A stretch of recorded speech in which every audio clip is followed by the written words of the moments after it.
Hello, this is outline classification of phylum Chordata.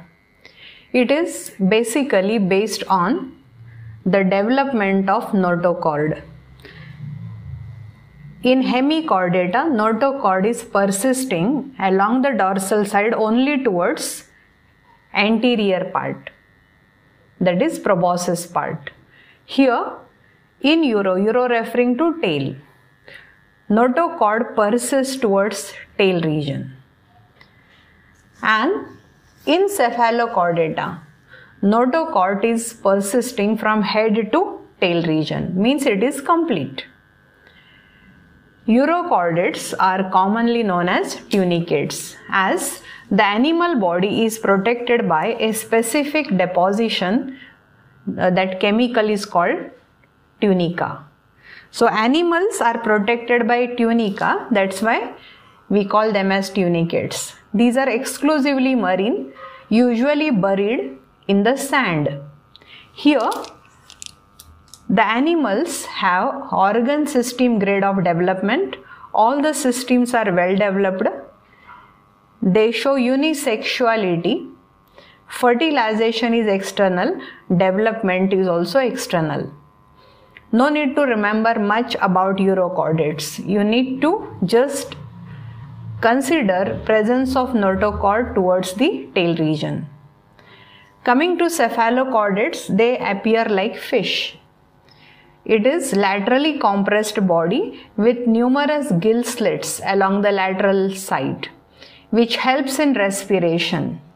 Here, as I said earlier, notochord is persisting from head to tail region. So, both the ends of the animals appear like arrowhead. That's why we commonly call them as lancets. Under urochordata, we have to remember three examples: Herdmania, Salpa and Doliolum. Out of this, at least one you need to write. When the question is asked for 5 marks on outline classification of chordata, as it is, you have to draw this chart where examples are compulsory. Now, in the third subphylum, Vertebrata, notochord is replaced by vertebral column. So, vertebrae are the bones by which the flexibility given to the animal is maximum. So these vertebrates also develop the cranium around the brain. So we call them as craniates, and earlier we call them as acraniates. In vertebrata, there are two subgroups. Agnatha, animals are marine. Most of them are extinct now. They are without jaws. Example, Petromyzon, commonly we call them as lamprey. Under Gnathostomata, animals are included and they have jaws. These animals are divided in two groups based on their habitat and based on the locomotory organs. The vertebrates with jaws living in water and having fins for locomotion, we call them as Pisces. It is a superclass. Under Pisces, there are two groups made, Chondrichthyes and Osteichthyes. Detail account we are learning later. Chondrichthyes are generally called cartilage fish, and Osteichthyes we generally call bony fish. These are usually marine and they are found in fresh water. So in next session, I will explain you detailed characters of Pisces and then we classify them as cartilage fish and bony fish. Under Tetrapoda, the animals are terrestrial and they have limbs for locomotion. This superclass is divided in 4 classes based on the development in the limbs. Animal is amphibious. They needed water source as well as the soil to complete their life cycle. Such animals belongs to class Amphibia. Here, in juvenile phase or in terrestrial life, they develop the limbs which are unequal. So animals with unequal limbs having moist skin for protection, and lot of adaptation we can see in this group. Example is frog. Reptilians are creeping animals. They also live on the trees, so we also call them as arboreal. They are provided with horny scales attached to the skin. Limbs are equal, pentadactylous. These reptilians possess a long tail. So tailed reptilians with equal limbs having 5 digits. These are main features in class Reptilia. Till here, Chondrichthyes, Osteichthyes, Amphibia, Reptilia. These are the animals. They will adjust their body temperature according to the surrounding.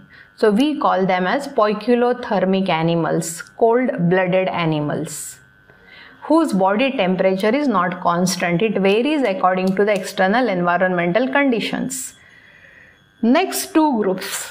These are homeotherms, warm-blooded animals who will keep their body temperature constant.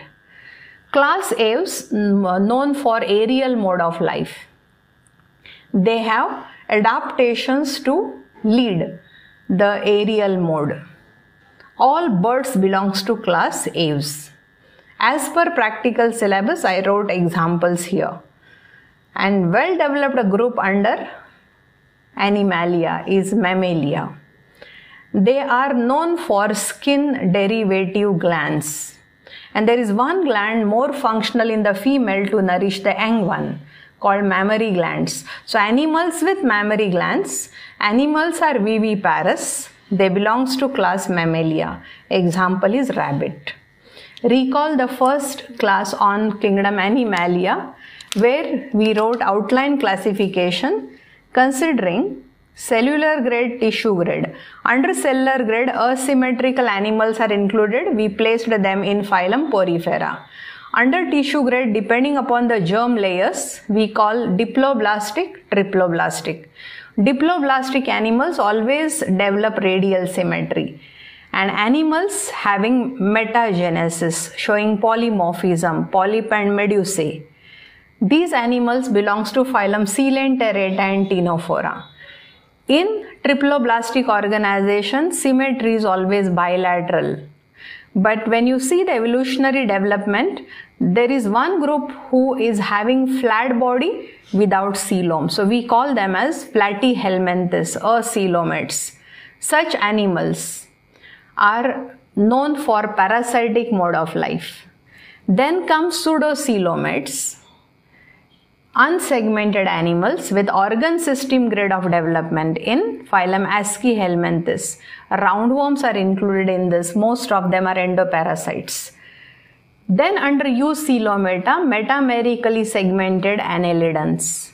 Animals with chitinous exoskeleton and joint appendages showing sense organs in phylum Arthropoda. Soft-bodied with shell. They belongs to phylum Mollusca and exclusively marine with pentaradial symmetry. It is in phylum Echinodermata. They have spiny skin. They are known for water vascular system. Phylum 10 is Hemichordata. It is showing connecting link between non-chordates and chordates. Here first time we can see head like proboscis, neck like collar and the abdominal like trunk.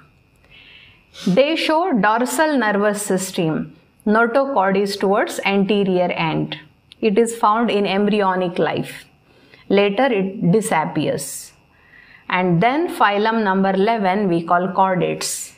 Here the animals are with dorsal notochord or vertebral column. And then based on the further development we classify like this. With this I will conclude outline classification of chordata.